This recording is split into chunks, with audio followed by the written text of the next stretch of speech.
I have done with my students versus, focusing on one single algorithm or area. This slide was prepared more for international audience, but since majority are Polish people, I can skip this one. This is the Warsaw, destroyed after Warsaw Uprising. So my talk, I will talk first about how I got interested in this area. Then I will talk about, a couple of algorithms, machine learning algorithms. And then I will spend a bit more time talking about spiking neural networks.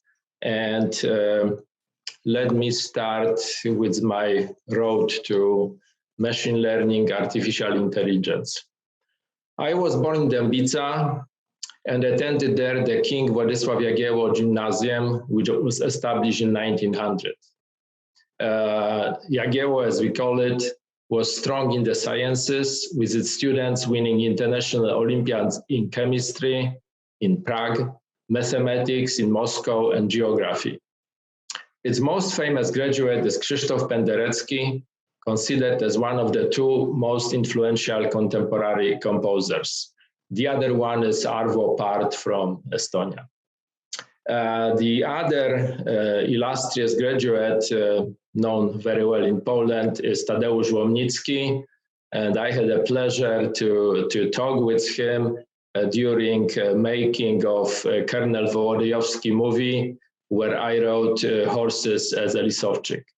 So, of course, finishing high school, one has to decide what to do next. So I was looking at universities in Krakow, and AGH, University of Science and Technology, they offered a large portfolio of studies, but what caught my attention was cybernetics. The term sounded futuristic and exciting. Syberiada, Stanisław Lem's science fiction book, also contributed to my choosing cybernetics as the subject of my studies. I found that the father of cybernetics, or control and communication in the animal and the machine, that was the title of his famous book, was Norbert Wiener, whose father, I also learned, emigrated to the US from Poland. Many years later, I published a machine learning algorithm called CLILP to cover learning using integer linear programming, which won the Norbert Wiener Outstanding Paper Award. So you see a circle kind of closed, young man dreaming about something and then contributing a tiny bit to the area. How did we got to the present state, present era of artificial intelligence, machine learning? It was due to the huge progress in computers at the end of the 20th century in terms of their storage capacity and processing, or as we say, compute power, which allowed for unprecedented collection and storage of large data. Soon enough, we were collecting so much data, big data, that the compute power alone was not sufficient to analyze them. This realization forced rapid development of efficient algorithms by computer scientists. I'll give you an example. Andrzej Ehrenfeucht from UC Boulder, who was also a member of a dissertation committee of one of my PhD students, with his student David Hausler, designed an efficient matching algorithm that enabled successful completion of the Human Genome Project. So when they were working on this algorithm, they didn't have in mind any application, but later David Hausler played a significant role on the government side of the Human Genome Project. And their algorithm was like, 2 orders of magnitude faster than the existing algorithms, which allowed, for analyzing those millions of base pairs in the human genome. Concurrently with, progress in computers, new terms came into being, such as data mining, knowledge discovery, machine learning, and artificial intelligence. Around 2015, these various terms converged into a single term, data science, and a new academic discipline was born. Data science can be thought of as a merger of tools and methodologies of computer science and statistics. At UVA, now they are building a school of data science. Back in 1998, with my colleagues, we published the first on the US market monograph on data mining. So what is artificial intelligence? That's the ability of a computer to imitate human behavior and his cognitive abilities. And now we read that there are hundreds of companies which claim using AI. Well, that is not quite correct because few, if any, machine learning algorithms possess those cognitive abilities. So what is machine learning?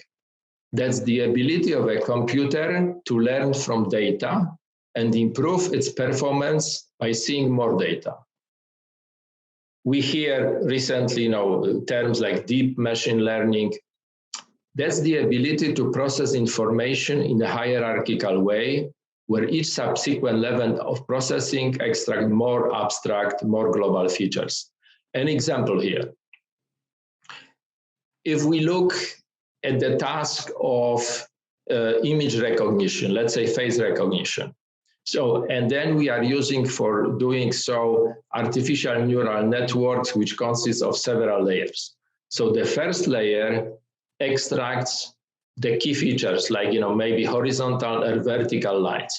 The next layer puts them together to create some silhouette of, ears, mouth, and so on. The next layer, it's putting it together until at the last layer, the face is recognized.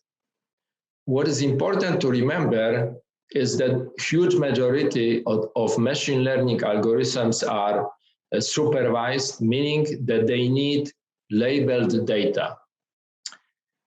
So like in medicine, let's say images of pathological images which are diagnosed having, cancer or being benign.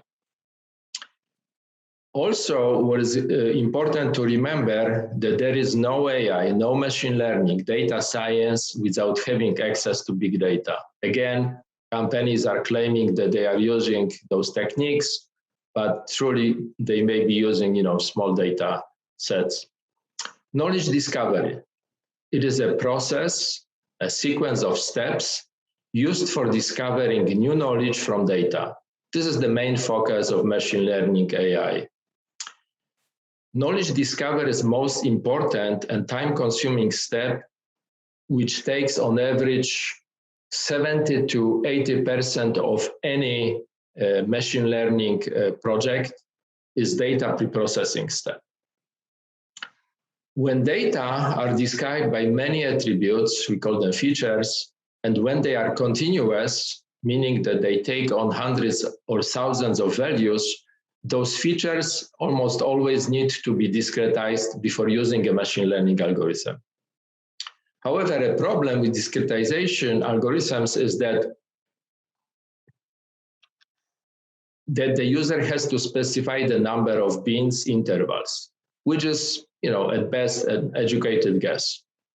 So to address it, we developed an algorithm called CAME, class attribute interdependence maximization, then on its own decides the number of intervals using this interdependence between the class and attribute variables. So it works well on label data. And this algorithm became popular and was implemented in several software packages like MATLAB, Weka, and so on. So as I said before, majority of machine learning algorithms require labeled data. But what can we do if we don't have labeled data? And this is the case with most of the data we are now collecting. Well, then we have only two techniques which can deal with this problem. One is clustering. by far the most important and difficult machine learning technique, and the other are association rules. There is a popular clustering algorithm, quite efficient, called k-means. But the problem with k-means, if we look at the data set shown in A here, when I ask the algorithm to generate 4 clusters, it will generate 4 clusters. If I ask for 15, it will generate 15. If I ask for 25, it will generate 25. But how do I know, especially in highly dimensional space, whether the clusters I discovered are correct or not? There are some cluster validity measures, but they are not very accurate.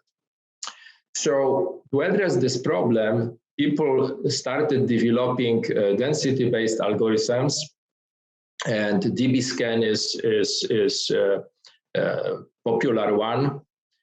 It uses 2 parameters, the number of points and the radius.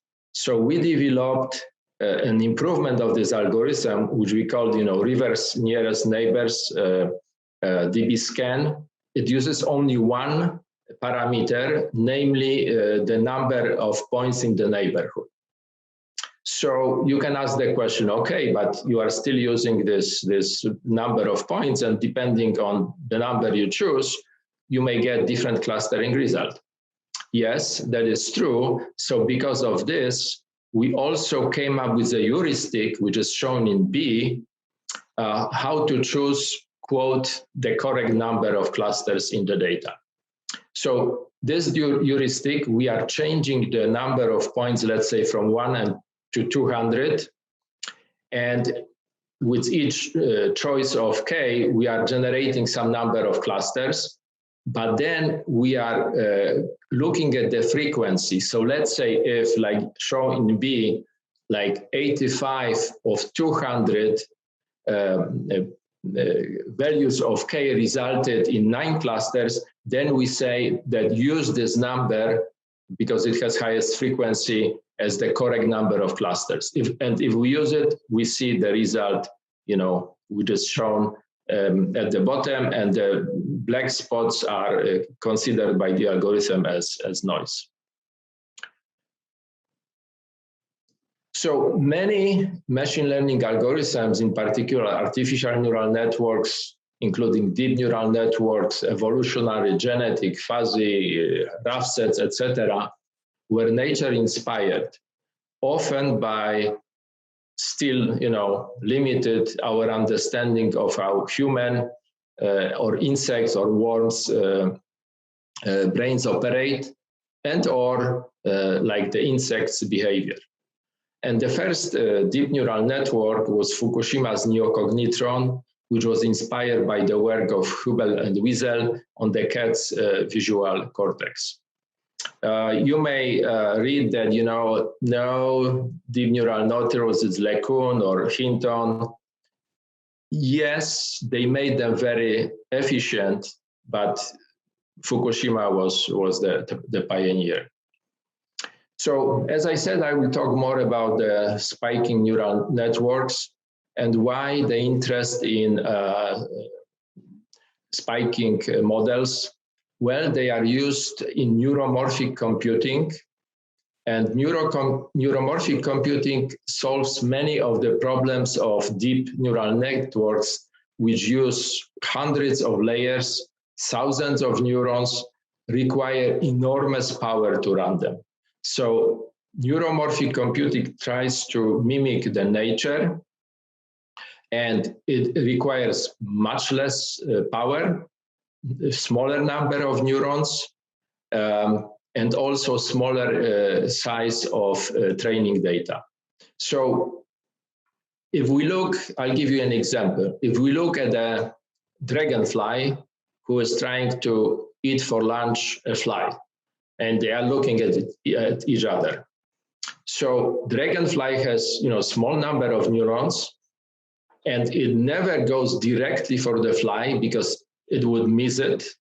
So dragonfly predicts that the fly will go, let's say, up or down, and dragonfly 90% of the time goes where the fly will go. And it can achieve it in, milliseconds, make this decision with small number of neurons. So that's what we want truly to mimic.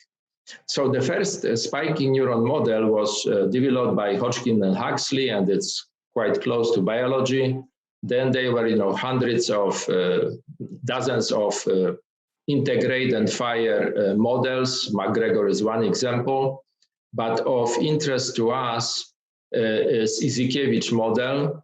And Izikevich, being a mathematician, he said this: I do not care about the biology, but you tell me the spiking patterns of excitatory neurons, which are the two on the, which are shown on the left-hand side at the bottom, and inhibitory neurons, which are shown at the bottom of the right-hand side. And I can come up with a couple of differential equations using a few parameters, and I can mimic perfectly, behavior of those neurons. Please notice that, inhibitory neurons fire with much higher frequency because their task is to shut down excitatory neurons after they accomplished a given task. So the problem with Izikevich model, we try to use it for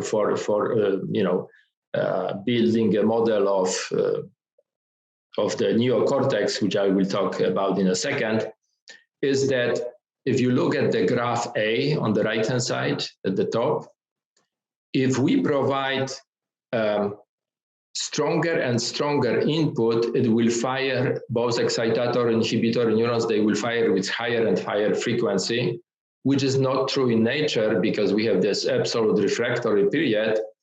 And because, the vesicles, when they released all the neurotransmitter, they cannot release more because they have nothing. So they have to restore their previous state. So what we have done, so if you see in the red circled, if membrane potential V is greater than 30, then Izikevich model fires.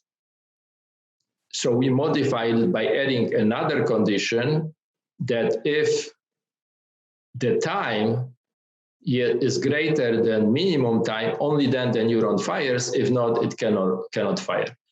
So as a result of this, what is shown in B,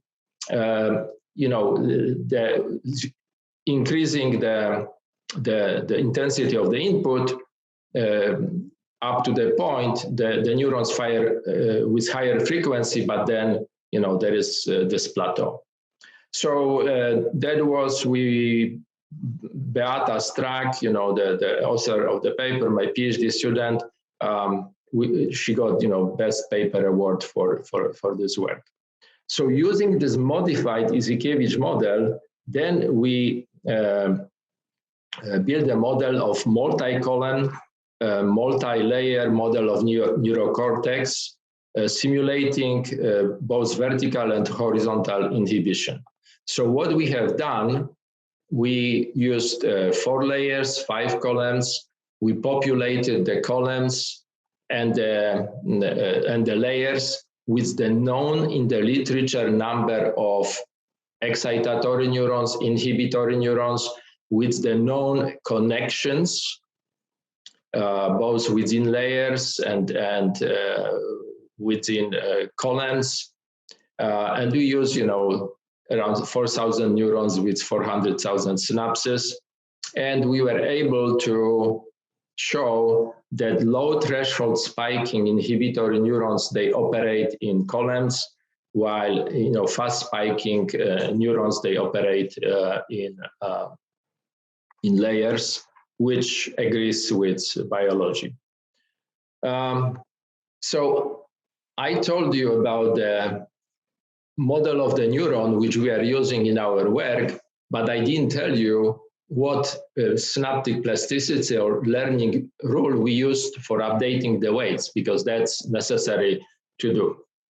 So in 1948, Jerzy Konorski from Nęcki Institute in Warsaw discovered the mechanism of synaptic strength changes. So basically what he discovered is if a presynaptic neuron J repeatedly fires postsynaptic neuron I within a short period of time, then the synaptic strength between the two is increased, otherwise it is decreased.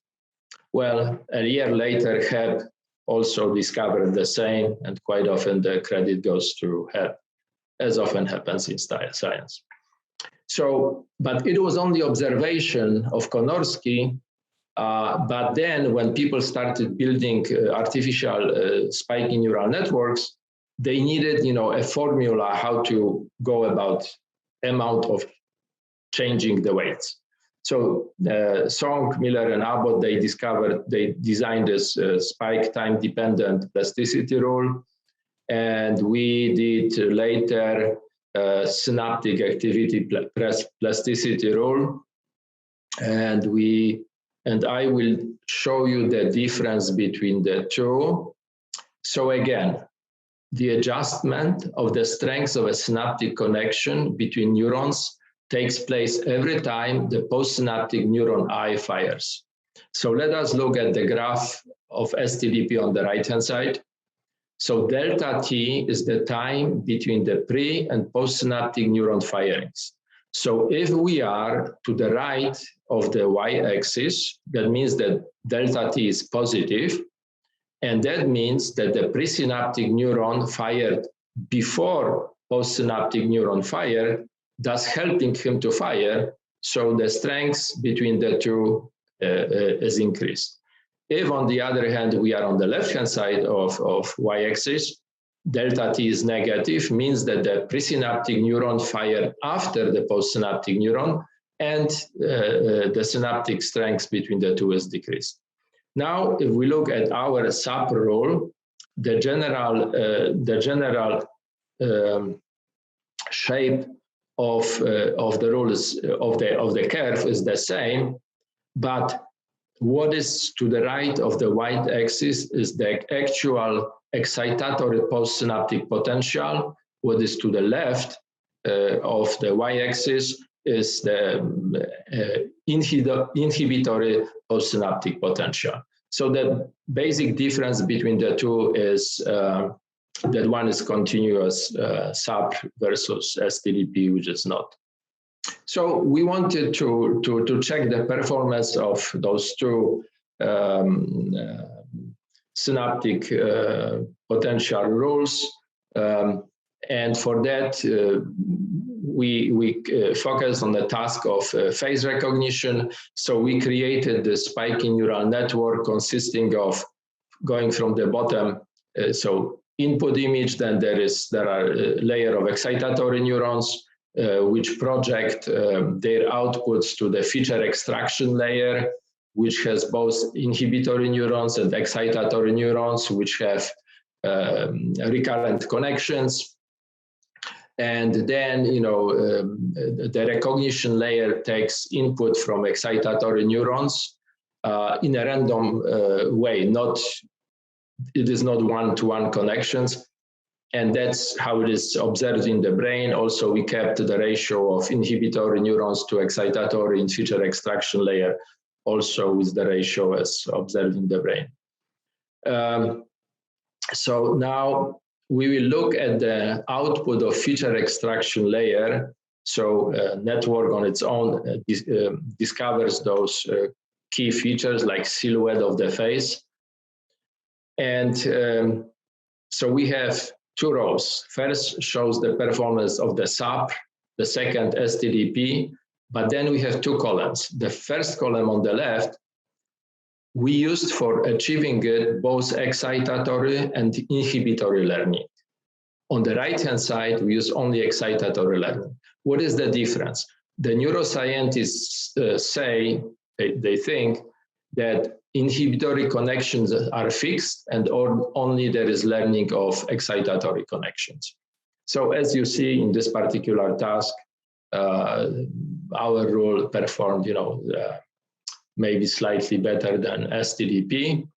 And of course, you have to compare it with something. So when we look at the original faces, the first row of faces, our network performed slightly worse than separate vector machine. However, if we look at the second row of faces, when the faces are rotated and occluded, then our network performed significantly better than SVM. I would like to acknowledge my faculty collaborators. Kevin Staley, we worked together at the University of Colorado when we designed this new synaptic plasticity rule. Then when I moved to VCU, he moved with his team, like 15 or 20 people, to Harvard. And he took with him Waldemar Świercz, which is at the bottom here. He worked with him like 8 years. Kimberly Jacobs is, neuroscientist at VCU. Witold Pedrycz and Omar Świniarski, they are computer scientists. And below are my students. So Łukasz Kurgan is now endowed chair professor at VCU. Beata Strak now works at Google. Juhon Shin at the Lieber Institute for Brain Development in Baltimore. Waldemar Świercz I already talked about. And the most recent, Avery Bryant, works at Dahlgren Naval Surface Warfare Center. With that, I thank you for your attention.